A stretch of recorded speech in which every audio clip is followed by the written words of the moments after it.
right, now who knows why a baseball field is important today? Who can tell me what today is? What is it? It's opening day. We have any Cardinal fans in the house? Yeah!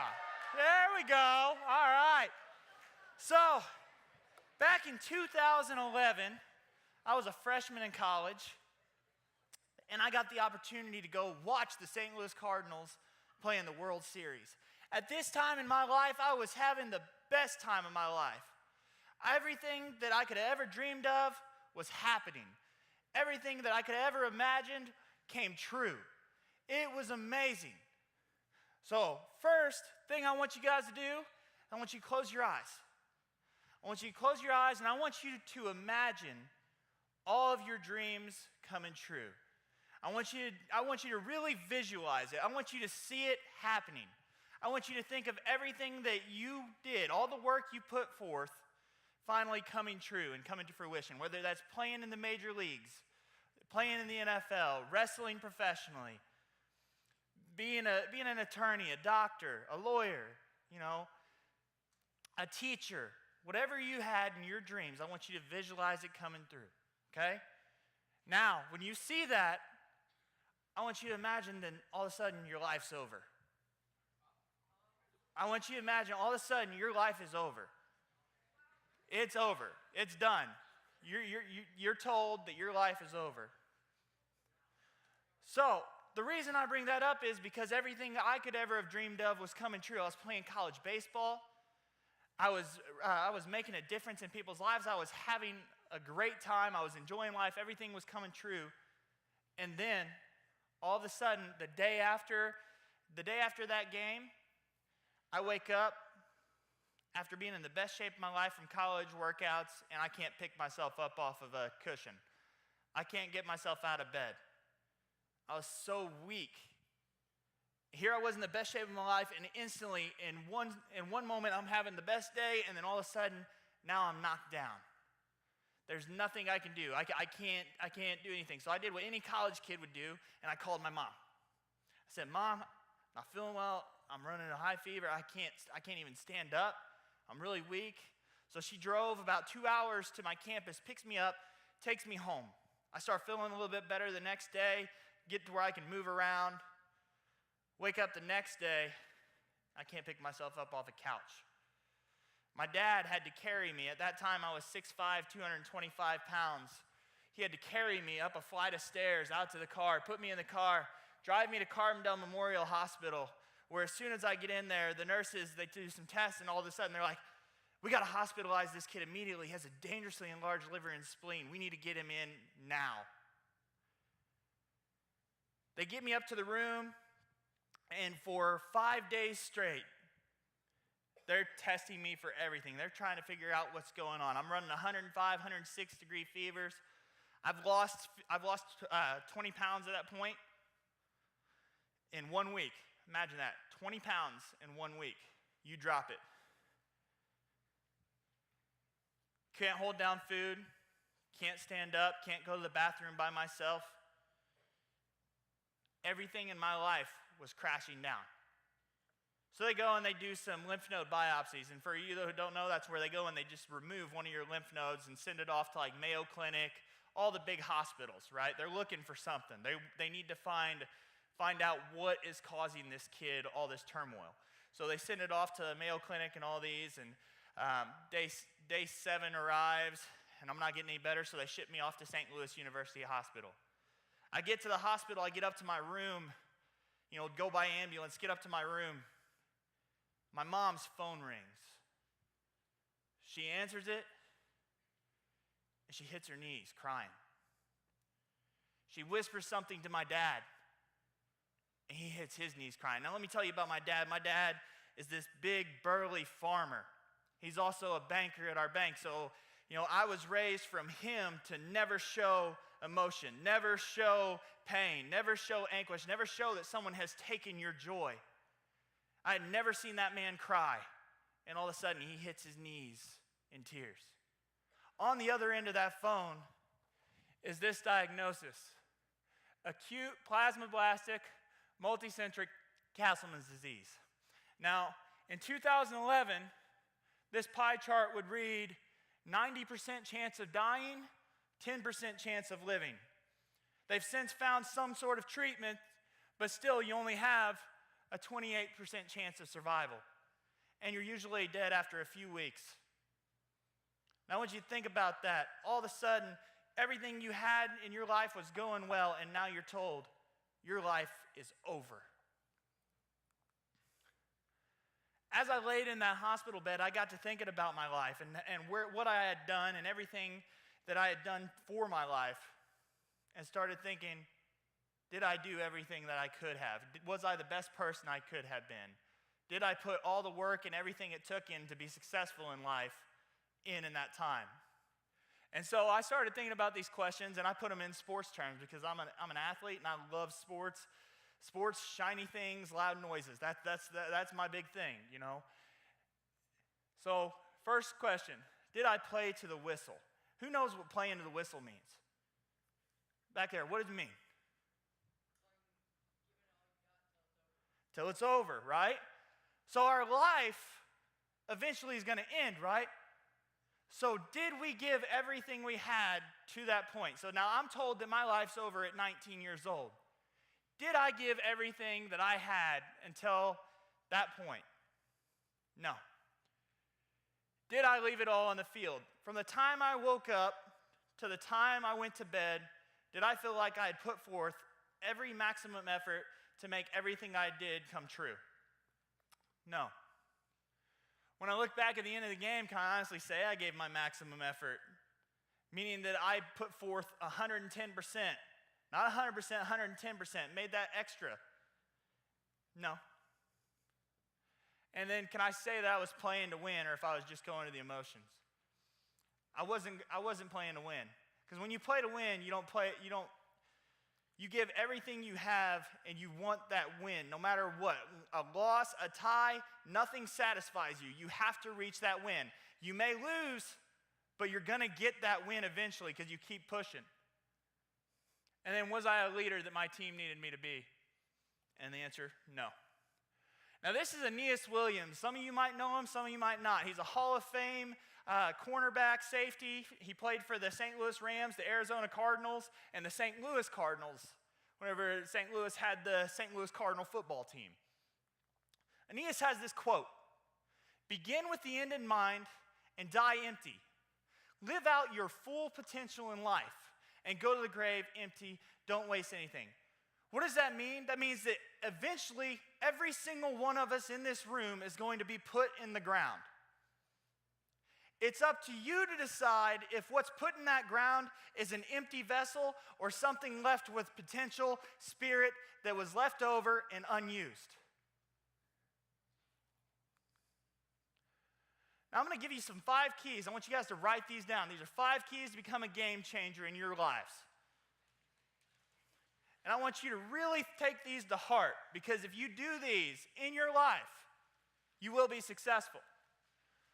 Number 1, they're all going to sound familiar. Play to the whistle. From the time you wake up in the morning till the time you go to bed, make sure you put everything out there. Make sure that whenever you're my age and you look back, if somebody were to tell you you're done today, you can say, I lived a great life. Because that's our goal. Whenever we are told our life is over, it's to be able to say, we gave a great life. Next one, leave it all on the field.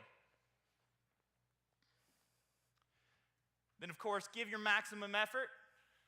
Live with no regrets. Play to win. And be a leader your team needs. Not the leader you want to be. The leader that your team needs.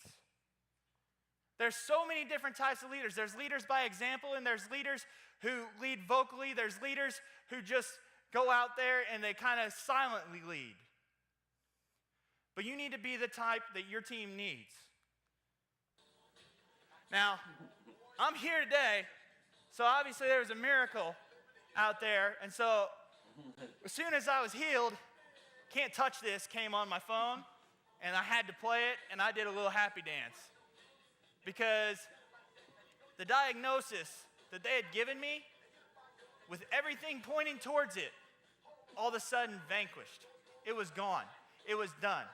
Now, I know it was the man upstairs giving me a second chance at life because I made a promise to him. My promise to him was that I would live the rest of my life for others and not myself. And that's what it takes to be a leader. A leader doesn't lead themselves. A leader leads others. They teach others how to be successful. They help others to maximize their potential and become the best they can in their life. Now let's talk about my beginning. I was born a happy, fat baby with a love for sports. So much of a love that my town even has a legend that I was born with a ball in my hand, which is kind of ironic because there was only one hand that ball could have been born into, right? It's kind of crazy. Every single year growing up, from the time I was 4 years old, starting in T-ball, all the way up until high school, people doubted me. They said that I wasn't good enough to play at the next level with my friends. I would never be good enough to accomplish my dreams. I would never be good enough to play the next year over. I had incidences of bullying for 14 years. I had an incident in a game in 6th grade where an entire team did not shake my hand because I was a little different. And I could have quit. I could have. Everything in me was saying, quit, quit. People around me were saying, quit, just give up. But for me, it wasn't an option. Instead, I always chose to do the impossible. So whenever I got into high school and finally made a team after being cut from my 6th, 7th, and 8th grade baseball team, when I finally made that high school baseball team, despite playing all of my peers and beating them over the summer, I knew that I was going to do the impossible. Everything that anybody ever said that I couldn't do, I was going to prove them wrong. So in football, I became a wide receiver. I was the best one-handed catcher you ever see. Tell you what, Odell Beckham doesn't have anything on me when it comes to one-handed catches. I catch them all the time, every catch. Center in basketball, obviously I'm tall, and you got to be strong in the paint. People are trying to rip that ball away from you. So I had to work extra hard to become strong, work on my hand-eye coordination so that I could become strong enough where if somebody reached in with 2 hands, I could pull it away with 1. And then pitcher. In baseball, you have to be able to throw and catch, right? If you're a pitcher, what can happen to a ball hit back? Where can it go? Can it go right back at you? Yeah. Who can tell me how long you have to react to a baseball hit back at you? Anybody got an idea? What you got back there? Half a millisecond. Well, I hope not, or else we would all die. 0.3 of a second is what you have. So I had to make a throw and put my glove back on in 0.3 of a second. And you'll see a video later of how I did that. Now there's 3 things to remember when attempting the impossible. Number 1, no matter what stage you're at in your life, it doesn't matter if you're where your teachers are or where you're at right now, people are always going to place perceptions on what you are capable of. But the greatest thing about that is the thing to remember, the only perception that matters is your own. I didn't care what others said about me. I didn't care what they said when they said I couldn't play. When they told me that I wasn't good enough, because they weren't me. They weren't in my body. They didn't know what I was capable of. The only people who knew I was capable of was myself and the man upstairs. So I knew that I could make my dreams happen with work. Number 2, know who you're competing with. This is your second activity. I want you guys to turn to someone around you. Just take a minute. I want you to share who is your greatest competitor growing up and who is it now. It can be a brother, a sister, someone out there.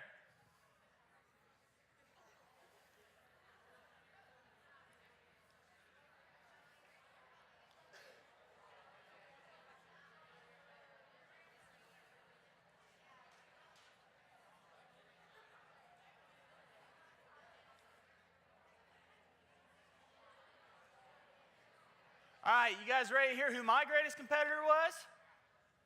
My greatest competitor growing up and to this day is the same person. It's myself. I am my greatest competitor Meaning that every single day of my life, I strive to be better than I was the day before. Even if that's just me doing one little thing that's better than the day before, 365 days from now, I'm going to be way better than I was at the start. So what I would encourage you guys to do is to make yourself that competitor if you haven't already. Don't compete with your peers. Don't compete with the guy across town. Compete with the person inside of you. Because if you strive to be better than you were the day before, every single day, you're going to surpass all of your other competitors in life. But your biggest competitor is yourself. And number 3, be prepared to put in the work. I didn't get by just walking into practice and just throwing a ball. I had to work twice as hard as all my teammates just to get on the field, and I had to work 3 times as hard to surpass them. Now, there's a lot of extra work and stuff you'll have to do, and we'll get into that. But you're not always awarded for that extra work. Who here has ever put forth extra work where they weren't awarded for it? But you did what you had to do. And did you feel better about yourself after putting in that extra work? Yeah. Because when you work and you put forth the spirit to make things happen, it's a good feeling. Coming into my freshman year, we had about 30 games as a freshman baseball team. Anybody want to guess how many games I pitched in? What you got? All of them? Nope. Right here. You're pretty close. That off, but kind of. Yep. Close. Close. All right, one more guess. Close. There's only one more. 3. There you go. Oh, you said 2 again, didn't you? Well, that's all right. 3 games out of 30.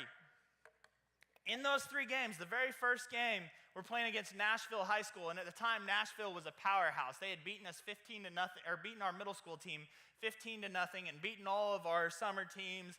Just 10-run ruled us like it was almost expected. I mean, these boys they looked like they were 25. They come off with tattoos, just looking like they're going to hit a ball a mile. Just corn-fed farm boys ready to hit a ball a mile. Coach goes, all right, Kuhnert, I want you to go warm up. You're pitching today. All right, I'm ready for this. This is what I've worked for. I put in the work so that I'm ready for this test. So I went out and I start warming up. I hear my head coach talking to another coach. Oh, might as well throw Kuhnert at him. We're going to lose this game anyway. Did that hurt? Yeah, maybe a little bit. But you know what? Like I said, everybody has a perception of what you're capable of, but the only one who can determine that is yourself. And because of the hard work and everything I had put forth, I was ready for that team. I got up on that mound and didn't give up a run. We won that game 1-0. We scored 1 run in the first inning, and that was it. I pitched the complete game, shutout. Now it gets better from there. We go play against Mount Vernon. Same story. They kill us every year. 1-0. Then Carlisle, same story. 1-0. Despite my coach not having faith in me, and despite his perceptions, I knew what I was capable of. I knew I had prepared for that test because I put in the work. Now going into my sophomore year, it was some of the same. I pitched in about 3 or 4 games, and I won every single game. I was undefeated my entire high school career as a pitcher. Coming into my junior year, I'm finally starting to get some acknowledgement. I'm finally starting to get to play more. I was one of the key relief pitchers as a junior, and I was throwing the ball pretty hard. I was throwing a mid-upper 80s around there, and it was going really well to the point where I realized that my dream for college wasn't so far off. And so I went to my pitching coach, and I go, Coach, I'm throwing the ball pretty hard. What can I do to get to that college level? How can I work to get there? And that coach looks at me, and he says, Sam, well, actually, I'm going to do the impersonation because it's kind of fun. Because have you guys ever heard Donald Trump speak, and he goes, before everything? Okay, well, this guy does like literally after every word. Like, I think he has a breathing problem. I'm not sure. He's like, well, Sammy, you throw the ball pretty hard, but there's not very many one-handed players in college baseball. And I don't think you can do it. And I'm like, I don't think you can breathe. You know? So I'm listening to him, and yeah, it hurts because this is the coach that I was close to. This is the coach that I was supposed to, he knew everything I had put into this, and he was telling me I wasn't capable of it. But again, the only perception that matters is your own. So I made it part of my mission to prove that coach wrong. Let me ask you this: what would you do if another person approached you the way I went to my coach? What would you do if somebody came to you not asking, how can I be where you are, but what work can I do to get to this step? What work can I do to be as good as you? What can I do to be the best teammate I can be, to be the best player at this position? How are you going to react? And I don't want you to share that. I just want you to really think about that. And if you feel comfortable, write it down. What would you do? Would you help them? Or at this point in their life, would you kind of be like, nah, man, you're on your own? I want you to think about that. MTXE, who can tell me what that stands for? Anybody got an idea? And the X is kind of like how whenever X is an extreme, but it doesn't stand for extreme, so don't guess extreme. Anybody got an idea? Anyone got a guess? Anybody? No? All right. Make the extra effort. Meaning that my practice never ended at the field. Whenever I got done, my junior year, all the way throughout my entire life, whenever my practice was over, I went home. I have a quick little snack, and then I was back out until nightfall. I was working on everything I could. I would stack cans up on my dumpster, and I would try to nail every single can with every pitch I had. And until I nailed every pitch, I didn't go into the house. There were some nights I wouldn't come in until midnight. But it was because I had a determination and that work ethic, and I was determined to put in that extra effort to make my dreams a reality. People may have outplayed me, but no one ever outworked me. I was that kid that when your coach is giving you that speech that somebody across town or somebody in another town is outworking you, that was me. And I was determined to be that person, and you guys need to determine to be that person. Don't be, there's somebody outworking me. You should never let anybody outwork you. If you let someone outwork you for something you're passionate about, then there's not a true passion there. Because when you're passionate about something, no one will ever outwork you. Now, with being the one-handed pitcher, I had some news stories and stuff go out. And one of those news stories actually reached this camp out in Chesterfield, Missouri called Camp No Limits.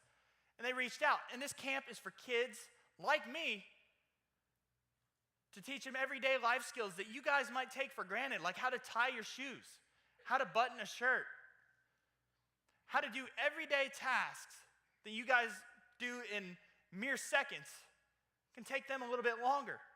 And they reached out to me because they said, hey, we saw your story. We see how good you are at sports. We want you to come and show our kids sports. I was like, absolutely. I thought it was myself. I actually had a freshman football coach, and then there was a professional baseball player, and I thought we were the only three on the planet. I'm from DuQuoin, Illinois. I thought that we were the only three. I never even knew any other kids existed. So I get there, and we're wrapped around a little fire pit. Now, does anybody like soccer here? All right, you might hate me at the end of this. So we're wrapped around a little fire pit, and we're introducing ourselves. Hi, I'm Timmy. I play soccer. Hi, I'm Jimmy. I play soccer. Hi, I'm Billy. I play soccer. You guys starting to get a trend here? Now, I'm looking at most of these kids, and they have both of their feet. They're missing a hand. They're missing fingers. They might be missing an arm at the elbow, but they had both of their feet. And I'm sorry, but unless you're a goalie in soccer, I don't see that as a challenge because you have it all. You have everything you need. And so it gets to me. I'm like, I'm Sam Kuhnert. I play baseball, basketball, hunt, fish, do weightlifting. You play soccer? Nah, man, that's a sin in my hometown. In DuQuoin, if you mention soccer, you're going to get so many cross-eyed looks, you're going to think that you all of a sudden walked into a movie or into a clown house. They're just going to throw cross-eyed looks at you right away, and then they're going to probably boo you out of the town. They might. You never know. So I get to talking to a mom there, and I'm like, ma'am, your child looks like he's pretty athletic. Why is he being subjected to only one sport? They should be exposed to multiple. And she looks at me and she said, well, we just feel like they're going to be more successful in soccer. And so we feel like they'll fail anywhere else. Now, let me tell you something, guys. You're going to fail. Every single person in here is going to fail. Teachers, if you've ever failed at anything, raise your hand. Presenters, if you ever failed at anything, raise your hand. You're going to fail. And let me tell you, you're going to fail more times than you succeed in life. But it's what you do with those failures that defines you. Are you going to let those failures tear you down, or are you going to build from those failures to make everything you want to come true because you're willing to put in the work, find where you failed, see how you failed, and overcome that? So when this lady's telling me that she's afraid of failure, I'm thinking this lady's crazy. I'm like, how are you afraid of failure? How can somebody be afraid to fail? And I start telling this mom basically how to raise her kid, and I'm 17 years old, and we can see that's not going to work out very well, right? So I got my mom to go take all the other parents away, and I got these kids running through drills. And I just saw this raw, God-given talent. These kids who were able to do things that took me years to learn in the matter of minutes. And instantly I knew I had to make a change. I had to change this. So I went through the process and started my senior year starting a foundation. A foundation that would teach kids with limb differences and amputees to play mainstream organized sports. And you're going to learn a little bit more about that later on. So my senior year comes around. I get a call from a college. It's Greenville College, the first four-year school to ever look at me. Other ones were like, we'll take you as a preferred walk-on, but that's all we can do.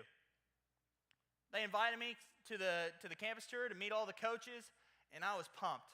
So Mom and I get in the car. We drive about 2 hours to Greenville. I get on campus, I go around the tour, I'm loving the facilities, I'm loving all the athletic facilities, loving the coaches, loving the teachers that I met. I was like, man, this is where I want to be. And so the coach pulls me in the office, and anybody who's ever taken a college recruitment visit will tell you whenever the coach pulls you in their office and you get to take the tour with all the coaches, you're most likely getting an offer at the end of that day. They walk me in the office, and you guys ever been in trouble with your dad or mom, and they pull that chair up to you and they cross their arms? And instantly you're like, crap, what did you figure out? Like, what did I do that I forgot I did? You know, like, what happened? And so I'm thinking, man, did I walk on the wrong patch of grass? Like, what's going on? What's this guy pulling up to me? He goes, Sammy, you're the type of leader that we look for in this organization. You're the type of person we want to lead our team. But I don't feel like you're capable of playing at this level. We're going to continue to watch you, but that's all we can do. Now, in my head, because of that mentality that I had developed, I told that coach, in my head, remember, I'll see you next spring. I shook that coach's hand. I went home, instantly got back to work. How would you feel if your dream was right there, right in front of you, and it was instantly ripped away? Are you going to let it leave? Are you going to let that dream just go away? Just let somebody take it, or are you going to go, I'm going to go take that back? You're going to go take that back. So I want you to think, how would you feel? What's your mentality right now?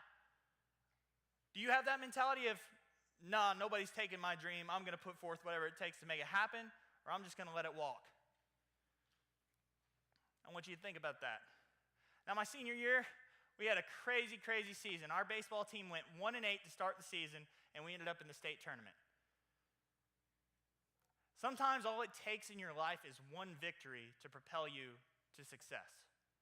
That's what I'm saying. You're going to fail. We failed 9 times before we got a win. 8 times before we got a win. 8 times before we got that second win. But then once we got that second win, we went on a streak. We went going through because we were propelled to success, because we sat down, we realized what our differences were. We became a team, and better than that, we became a family. Now, you guys might be thinking, man, we're not teams here. We're just students. We're students at a school. Well, let me tell you something. When your state assessment test and all that is graded, it's not your individual score that seals your school's deal. It's a combined effort between your entire school. If you want your town, your school to look good, then you all have to work together. You have to become a team, and you have to become a family. I say families because every team I've ever had, we became families, meaning we cared about each other. We wanted to see each person reach their full potential. That's not the microphone I need. And we knew that each person could if they were pushed. I want you to ask, how are you celebrating your victories now? Because victories should all be celebrated, whether they're big or small. All should be celebrated in some way, shape, or form in your life. Now, I'm not saying go out and party after every A on your test or anything like that, but you do need to have some kind of celebration. For me, it might be just giving myself one less rep after I had a great game. Just one. But it was that one less rep, I got done with my workout just a little bit faster. Think of how you can celebrate your victories. Because let me tell you something. Once you start celebrating your victories, you get a good feeling. And when you get that good feeling becomes addictive, so you're willing to do whatever it takes to reach that feeling again. I want you to write down on a piece of paper right now how you can celebrate your victories. Now comes April that year, and I finally get the call from Greenville. Hey, we want to sign you. I went 1-0 my senior year, had a few saves, several relief appearances, and they're like, we want to sign you. When can we do it? I was like, man, I was ready to sign last winter whenever you guys brought me, but I'd love to do it as soon as we can. And so I want to go through who's in this, and I'll use this little laser thing if it works. All right, cool. So right here, this is my mom. This is my dad. Here's my head coach. He's awesome, Coach Kraft. And this is Mr. Campbell. Mr. Campbell was my guidance counselor. He helped me through a lot. And he was also our athletic director. Now I want to point one other person out in this picture. This guy right here. Anybody got to guess who that is? Nope, not Coach Martin. No. Anybody got a, yep. The guy, absolutely. This is my JV coach that told me I would never play college baseball. So now he forever knows that the one-handed player that's such a rarity in college baseball proved him wrong. My first season in Greenville went really well. I went 2-0 as a starter, had several relief appearances, was throwing the ball really hard, was feeling good about everything. I had bounced back, fully recovered from my health issues in that fall. And then, setbacks and failures happen, guys. They're going to happen in your life. I was throwing a bullpen, very last one of that season. We had, the way the bullpen was designed, you had a base board right here in front. You had a little board back here, and you drove over, and you're supposed to stop right before that board, right? Well, I'm so tall, and I had such a long stride that I came over top, hooked my right foot on that board, and it turned inward. I split the tendon that's right there next to the Achilles, and it just split across my bone, fractured my foot. I had to have reconstructive foot surgery. Now, I have this video of me walking with crutches for a reason. After I had that foot surgery, I had the most stubborn nurse I've ever met in my life. Like, I'm talking, this lady didn't care anybody else's opinion. I come out that room, and she has a scooter waiting for me, like one of those little scooters. And I walk out there, and she goes, all right, here's your scooter. I'm like, where's my crutches? Son, do you realize you have one hand? No, never crossed my mind. Not one bit. You just surprised me. I cannot believe this. And she's like, you have one hand. You can't use crutches. Like, ma'am, I'm an athlete. I've played all these sports. Please give me the crutches. So, unlike other people who get their crutches after their surgery, she goes, all right, well, I'm going to put you through an obstacle course, and you're going to have to go through it on crutches. And she's like, and when you fall, I'm going to say, I told you so. It's like, deal. So she takes me through the obstacle course. I get through it, right through. She's like, how did you do that? I'm like, I don't know. I got one hand. I just can't use crutches. And anyway, so I went on. I walked on crutches there for about 6 to 8 weeks. Then I bounced back. And how you bounce back from your failures and setbacks is what defines you as a person. It's like I said earlier. You have to build off those failures, build off of everything. Whenever I had reconstructive foot surgery, I had to start from scratch. I had to learn how to throw again. I had to learn how to pitch. I had to learn everything over because this is my power foot. This is where my power came from on the mound. So I had to learn how to do it, and I did. And I actually ended up being number 3 in the nation in ERA leading whenever I got picked up by Northland College for their inaugural baseball season. I pitched with I think it's a 1.79 ERA out of 15 appearances. And I was number 3 in the nation, and whenever they had the news article come out, it didn't say the one-handed pitcher from Northland College. It said the right-handed pitcher from Northland College. So I'd finally gotten people to realize that I'm not just the one-handed pitcher. I'm a pitcher. I'm the player. I'm an athlete just like all my peers, and I can beat people with all their limbs. My dad used to say, life is a dance and not a fight. What does that mean? When you're fighting, you're tense. You're angry. You're combative. You don't care what anybody has to say. You don't listen to anything. You put up a defense mechanism right off the bat. But when you're dancing, you're loose. You're open. You're open to move. You're open to change. You're open to adapt on the fly. So live your life like a dance, not a fight. Because if you live combative and ready to fight everybody and not listen to anybody's opinion, not be coachable, you won't have any success. And that's something I can guarantee. So this is me pitching at our regional and college. I don't know if you guys can see, it's pretty small. But essentially what I do is I hold my glove upside down on my nub where the opening is facing me. And whenever I throw, I slide my hand back in. And I didn't get it on video, but when I was at Greenville, I actually had a guy hit a line drive back at me. It was over 100 miles per hour coming off the bat, and I caught it. And that's something that takes years and years of effort. I was also very, very good at dodgeball. And that's my mom, so we're going to cut that off right now because that gets even louder than that, so you never know. Now, what I didn't know was that was the last time I would ever step foot on a college mound. Because the very first bullpen, the very first practice of the next season, I tore my AC joint in my right shoulder, and I couldn't throw the ball anymore. It was done.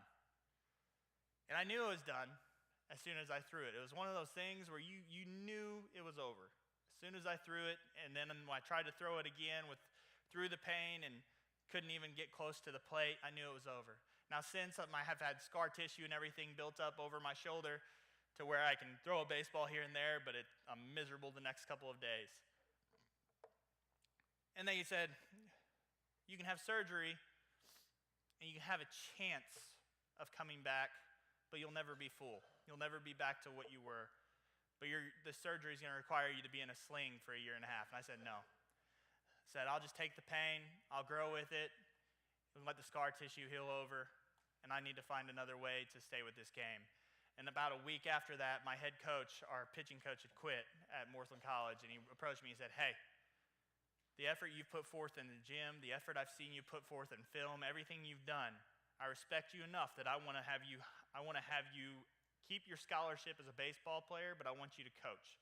I want you to be our pitching coach. And I was the pitching coach at Northland for 2 years while I received my degree in business administration. And I got to achieve one of my dreams, which was to become a college coach at such a young age. Just because of all the hard work, the effort, everything I had put forth, I was able to make my dreams happen. And that's what I'm saying. You can't be afraid to work. Now, I want you to imagine something. I want you to name one person, not related, and I want you to share this with someone near you who would be there for you if you asked to this day. It can be somebody from your early childhood. It can be a teacher right now. But I want you to think of somebody, related, non-related. And I want you to share that with somebody around you. Go ahead.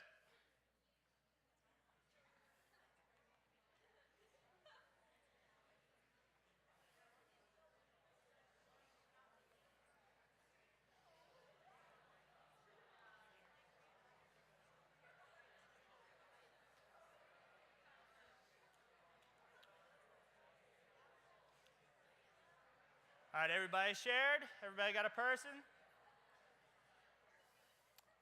Mine would be Coach Bastian. That was my Northland College coach. If I were to call him right now, I'm not going to test it because sometimes he doesn't answer his phone, and he might be napping on a picnic table. If I were to call Coach right now, no matter what he had, I know he would get back with me as soon as he could. And if I said, Coach, I need you, he would drive to wherever I was. It didn't matter if I was 4 or 5 hours away.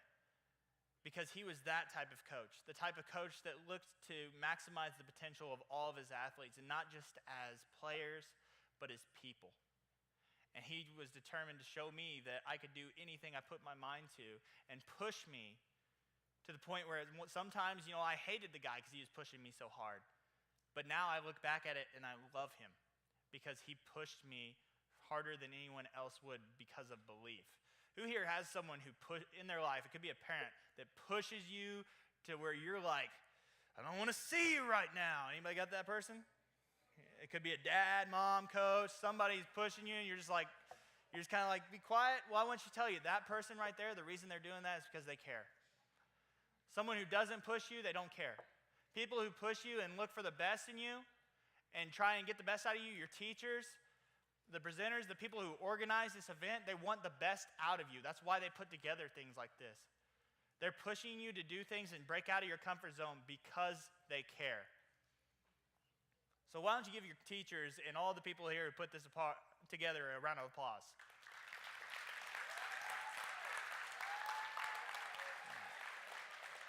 Good. Now, when I was laying in that hospital bed and thinking about my life, I got to thinking, man, I'm never going to get to see what it's like to find the love of my life. I'm never going to get to be an uncle. I'm never going to get to be a dad. I'm never going to get to see where my foundation goes. And so I'm happy to say that today I'm engaged to the most beautiful woman I've ever seen in my entire life. Thank you, thank you, thank you. I'm Uncle Sam to little baby Isley Claire. Some people have even thought in the United States that I'm worthy of awards that other people are. So we're going to play a game here, guys, okay? We're going to call this Which Person Does Not Belong, okay? You ready? All right, so we got Bill Clinton, John F. Kennedy, Elvis, Kurt Warner, me. Who doesn't belong? Me, right? I don't belong with that group. Some people felt like I belong, and they made me a top outstanding young American in 2017, where it's only 10 people in the entire United States are chosen. And me, out of DuQuoin, Illinois, they picked me, and you're about to learn why. Thank you. I appreciate it.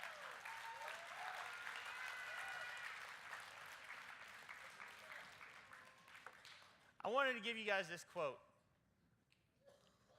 You can be a successful person and find the right place for yourself, but if you want to be a successful leader, you'll find the right place for others. And that's what I've done with my foundation. Now, I told you that I had a freshman football coach, and that's him over there on the I guess that's your guys' right, yeah, right. His name was Coach Boyette. Coach Boyette was the leading reception leader up until my junior year of high school when he had his record broken. He was also a wide receiver.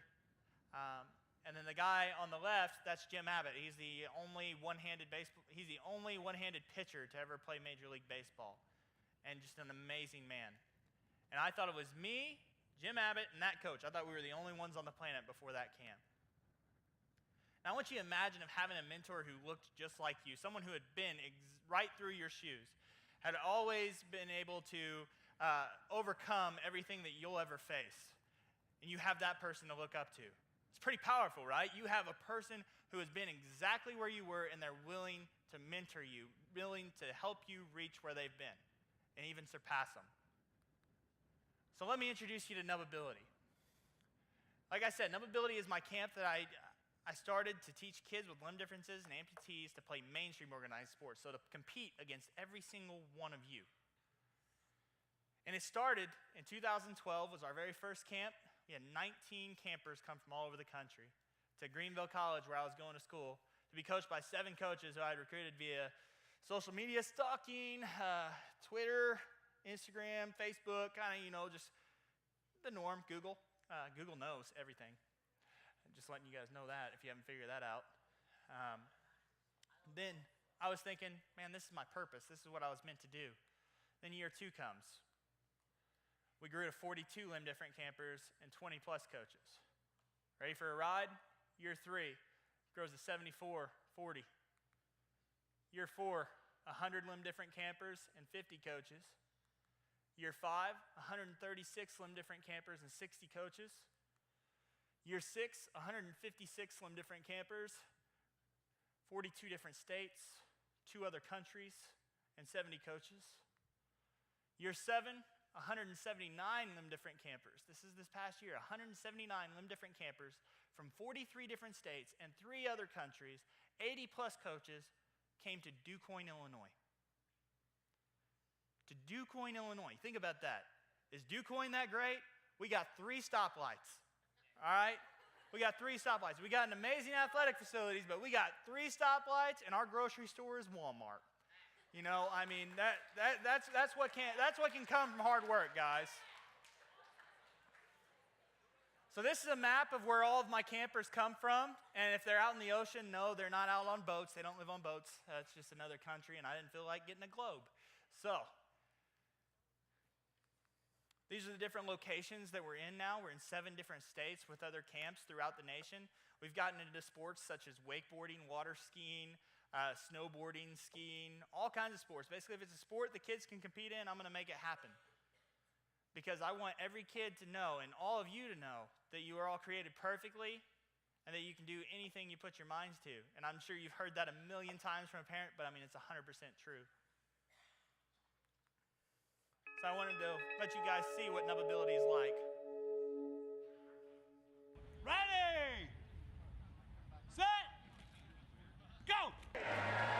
No, I don't need to know I can beat you. You know you're gonna need to, or else you're going to lose. I know I don't need to know I can beat you. You know you're gonna need to, or else you're going to. No, and I don't need to. I take a breath and breathe through all the stress and evil. We're all just different people. Stop making up excuses. You don't want to challenge me, fool. Step onto the court and watch how fast I take the lead, dude. With speed, too. Neverability is decreased. And Kuhnert reaching heights that no one else has ever reached to because he never quit.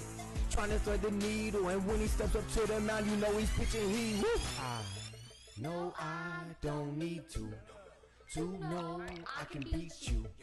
You know you're gonna need to, or else you're going to lose. I know I don't need to know I can beat you. You know you're gonna need to, or else you're going to lose. I know I don't need to. You know you're going to lose. Up another ability, athletics and agility. Welcome to the camp of perseverance and tranquility. We believe that you can be anything you have the will to be. Believe in yourself. In any competition you'll defeat, you could become a legend. Like Bo Jackson opposed to Pete. And should you take a loss, you gotta brush it off and still compete. Keep building your talents day and night and even in your sleep. Dreams become reality if you reach within, go really deep. I have no excuses, I don't need to. Always on repeat, no matter what the challenge be. Just don't give up and never cheat. And Kuhnert never did. Cause giving up is too easy. I'm happy that he didn't, cause he found another ability. A camp where we make friends who never limit capabilities. And if you're feeling shy, I hope our coaches make you feel it ease, or help bring out your inner beast. I hope you really feel this beat. I give it all I got, and I'm bringing all my energy. I know I don't need to know I can beat you. You know you're gonna need to, or else you're going to lose. I know I don't need to know I can beat you. You know you're gonna need to, or else you're going to lose. I know I don't need to. You know you're going to lose. Philippians 4:13. I can do all things through Christ who strengthens me.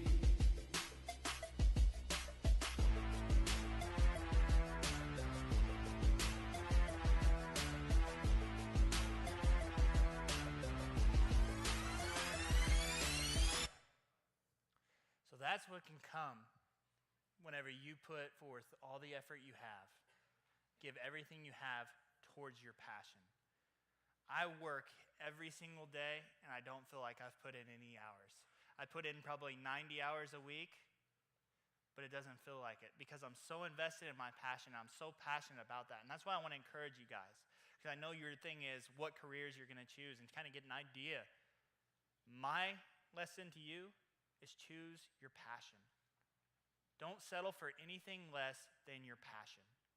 Whatever you're passionate about, no matter how crazy it might seem, no matter how far-fetched it is, choose it.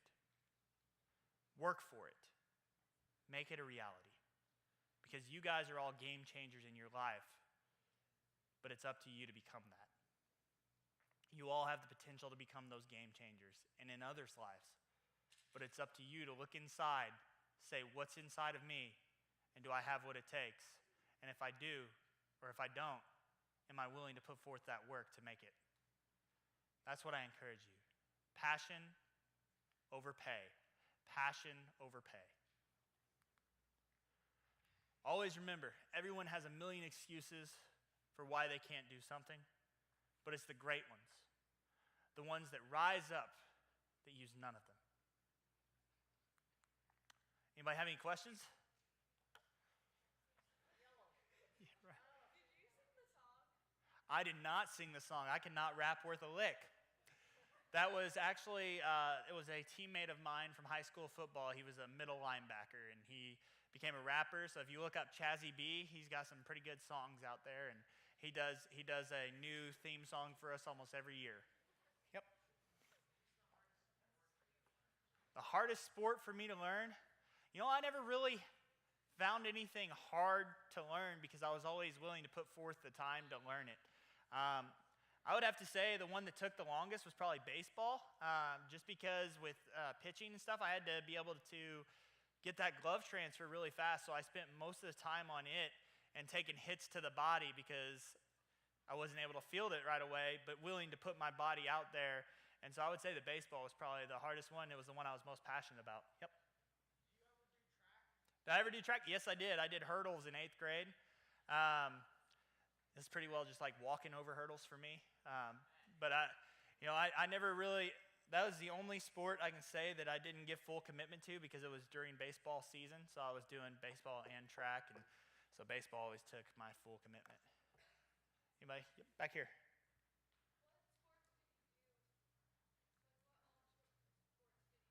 What all sports did I do? Basically everything but soccer. Honestly. I played baseball, basketball, football, hunt, fish, did track and field. I forgot I threw discus and shot put for a little while. My freshman year, I was playing both baseball and on the track, and my coaches kind of both said, hey, you got to pick one. And so, of course, I chose baseball. I love to fish. I love to hunt. Weightlifting is huge to me. My senior year of high school, I was able to bench press 315. And when I was in college, I could deadlift 500 pounds. It was always doing what people said was impossible. That's what drives me. Because everything's possible if the person has the right work ethic and is willing to really put forth what it takes. Any other questions? Is that no, raise? Over here? Yep. I was 6'4" in 8th grade. I went from about 5'7" in 6th grade to 6'2" in 7th grade to 6'4" in 8th grade. And so then I got into high school and just grew another inch. Yep. 6'5".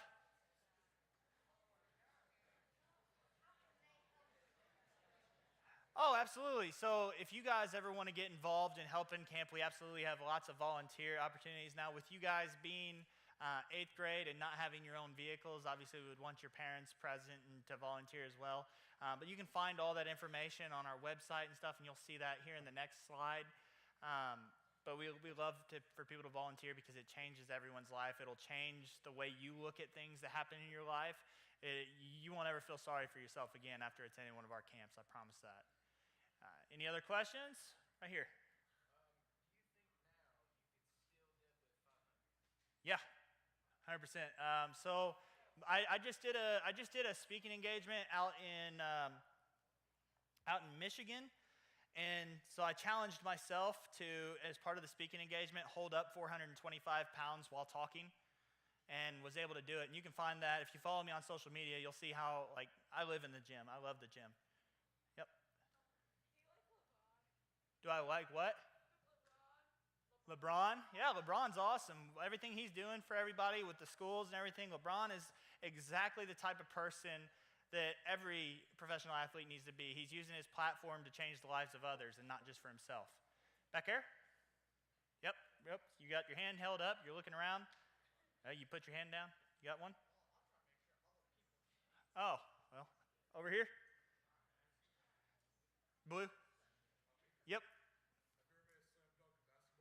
I have done a slam dunk in basketball, just never in a game.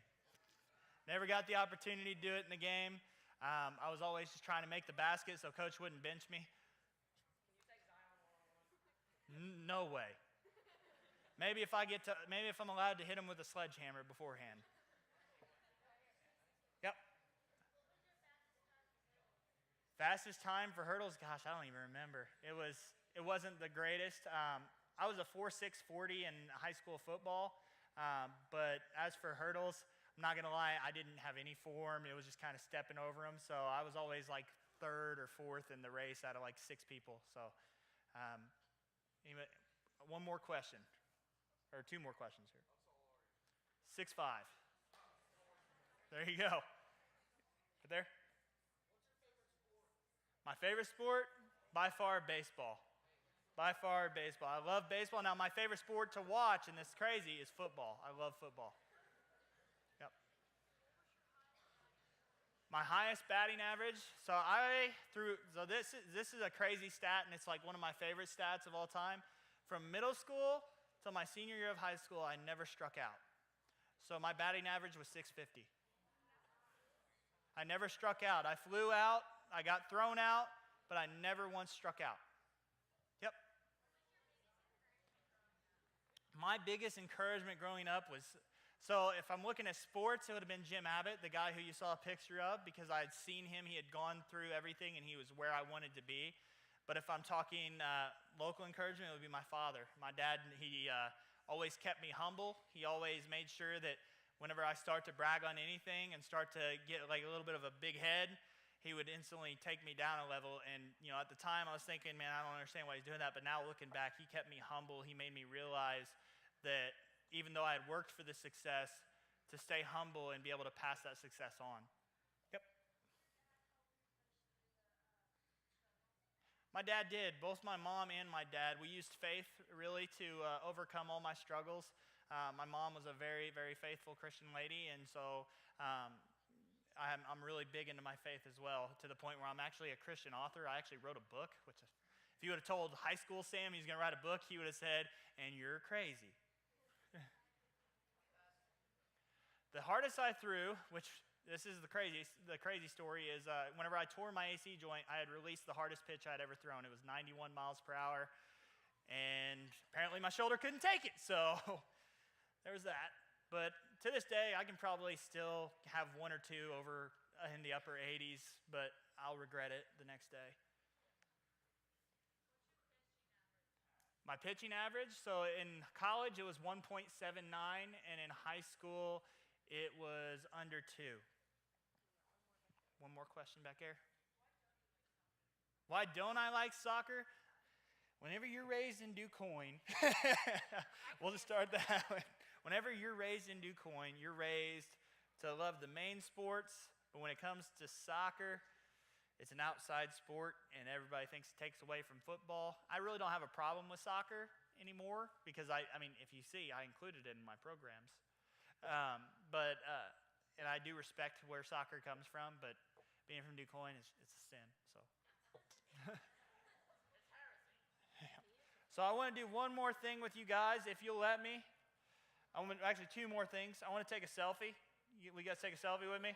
All right. I don't really know how to take selfies that good, so if you guys want to pile in together here.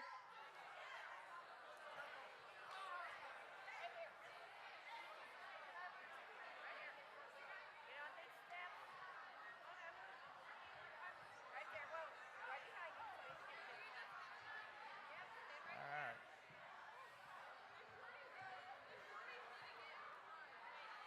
right. How's it going?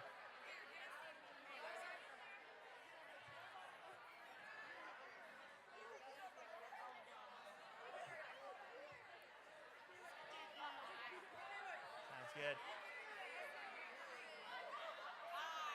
How's it going?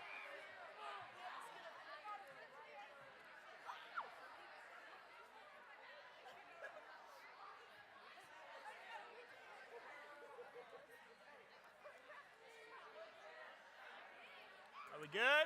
All right. I'm going to do a count of 3. That's when everybody, you can go crazy, you can smile, whatever you want to do. Everybody in there? Let's see. All right, there we go. All right. 1, 2, 3. One more. All right. Now, one more thing. Say where you're at. Stay where you're at. Stay where you're at. Stay where you're at. One more thing, all right? I'm going to yell, okay? I'm going to yell, Franklin County, you are. And I want you guys to yell the loudest game changers you can. I want you to wake up the entire town of Whittington. Everybody who got home on night shift, we want to wake them up. All right. Franklin County, you are! Thank you, guys. Thank you.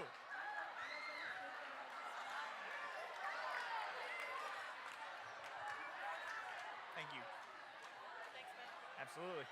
That's yours. All right, this is 4-H back there. sweet.